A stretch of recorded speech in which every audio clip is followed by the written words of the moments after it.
Today, the juju worked. Yeah, today, the legend we have is Mary Musoke. Now, there's one or two viewers out there who will say, who? Who that? But this is exactly why we do this segment. Because Mary Musoke is probably, actually, I'm almost certain, the most dominant single female sportsman of her sports discipline in the time that she played. Now, I'll bring up a few other ladies in golf, swimming, and where the individual sports, track and field, of course, we know already. We've talked about Dorcas Nzikuru, Grace Virungi, and Peruth, and who. But the most dominant athlete in a single sports discipline in Ugandan history is probably her. Not just women, but men and women. Yeah. And I'll tell you the story. This is why. This is why. Now, Mary Musoke is, unlike the other people I've talked about, Mary Musoke is a Kampala girl. She grew up opposite Shimoni, which was once Shimoni, now Kampala Kingdom, and where there's now Garden City, something else there back then. Those houses are right opposite both were actually residences. They are now, there's a restaurant, and then there is an office. An office, and then the IG's office. Not used to be around there. Yeah, so those used to be residences, and she grew up there. She was a proper town girl. Went to Namagunga from primary all the way up to S6. Yeah. And then did her, went to Makerere University, did BCom, went to MUBS, did her MBA, her Masters in Business Administration, then did her SCCA and the SCP, so you know those things. Yeah, the things that accountants do. Yeah, so she's a certified accountant and everything, a qualified certified accountant. But her table tennis story starts in that place which I talked about, the neighborhood where she grew up, right there. So because her parents were landlords, so they had tenants who were Chinese. These Chinese leave the country and leave a table behind, a table tennis. So she started playing at a very early age back home with family and friends and things like that. But it was never serious, it was not competitive and everything. She was playing at Namagunga as well, but it was never competitive. You know, like all other schools during the day had a table tennis table. So did all our schools we went to and everything. True. That didn't mean that you were competitive and everything, especially girls, as you remember back then and all.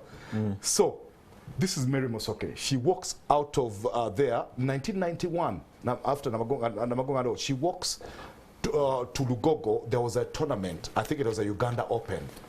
And she registers, enters the tournament, and she won it. Have you ever heard of anything like that? Somebody who has never played a competitive match in their life, who has been playing around on tables at home and at school, walks into a national tournament and wins it on her first try. And she was #1 from that day, 1991, until she retired. Oh, that is crazy. Whoa. Yeah. Whoa. This is serious. Yeah. This is serious. This lady was super dominant. She was in the league. Her biggest rivals on domestic scene at the time were June Chakobe. You will see pictures of June Chakobe and Mildred Senyondo. Some of the other girls who played table tennis at the time, they didn't concentrate well enough or stay long enough in the game to be powers or dominant or everything. So Mary Musoke dominated everything. Now she got to a point where she stopped playing domestic competitions because she was standing in the way of the development of other athletes. And then she was playing in the nationals. Actually, I'll tell you that by 2003, when she started to phase out, because she never announced retirement completely. She just phased out. She started being selective about tournaments and things until she didn't play anymore. But by then, there was a point when she was playing only international tournaments. So she dominated this scene, Uganda champions, Uganda Opens, national championships, everything, beat up everybody. Went to Nairobi, so her international then career started. She went to Nairobi for her first Nairobi Open, that Kenya Open. She lost the first one. After that, she won the rest that she went into. In there. So she won a South African Open in South Africa. She was winning international tournaments on the continent as well. And then she was doing all Africa games as well. There, perhaps getting quarters, semis and everything. And from then, you remember, that's when we used to qualify ladies for the Olympics. So she dominated the domestic scene. dominated the regional, continental and everything. And this is a girl, because she had trained herself largely and everything. She was a very defensive player. She was not one of these attackers. Guys who are on there. You know, some people on table tennis tables who look good walk onto a table and they are hitting smashes and loops and things. She was very defensive. Yeah. There are girls who had better strokes than her, she says, but because she always had a game plan. I think it comes from that accountancy background.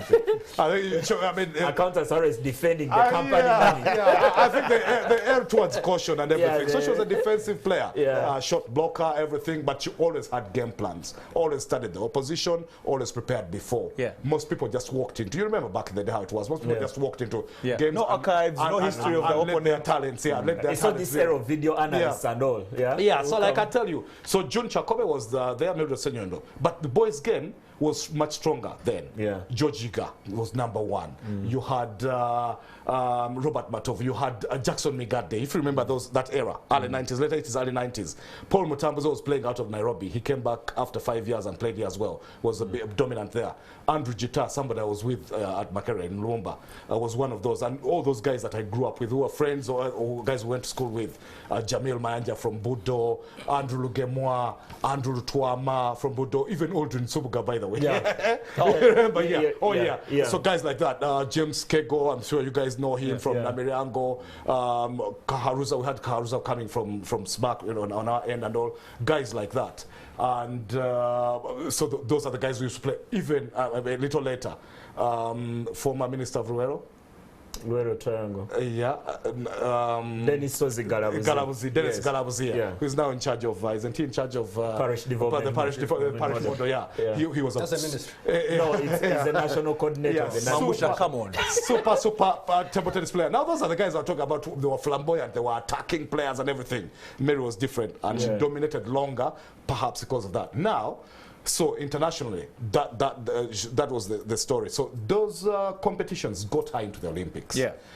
She went to 3 different Olympics: 1992 Barcelona, 1996 Atlanta, 2000 Sydney. Now that is something difficult. I don't think any other Ugandan sportsman has gone to 3 Olympics. It's very difficult. Maybe it's very difficult to love. We'll have to find those. But it's very difficult. Kiprotich. Kiprotich, yes. Is going to, or you could go back to the boxers, the boxers, the guys of 68, 72. Tough to do 3 Olympics, as you can see. But she did 3 Olympics. 1992, there were 7 Africans. She were 2 Ghanaians, 2 Nigerians, 1 Tunisian, 1 Egyptian, and Mary Musoke. Only 7 African girls, and each one of them in their groups did not win a round-robin match. Mary Musoke actually was with the girl from Hong Kong was world #2 at the time, who was one in our group, and another one from Romania. These are the days when Deng Xiaoping, that Chinese legend, she was dominant. She was a world #1 in table tennis and everything. So she was there.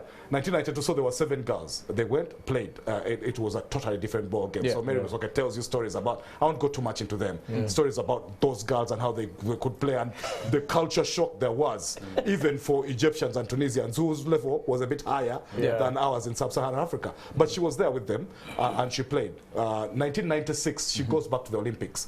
This time she even is our flag bearer. I think she stood in for Moses Achon. If you remember, those Atlanta games which I've already talked about here, because of Davis Kamoga's bronze and because of Charles Kiza's controversy.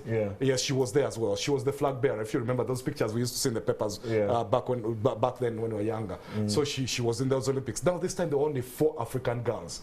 Her and June Chakobe, 2 Ugandans, and then 2, actually we have pictures, we had June Chakobe, you will see those, and then 2 Nigerians, including Bose Kofa, who had been in the 92. Bose Kofa actually had been the only African to win a match in the 92 Olympics, 1 match out, but she still didn't get out of the group. So this time there were only 4. So they play, and the same thing. She goes back to the 2000 Olympics in Sydney. This time there are again only 4 African girls.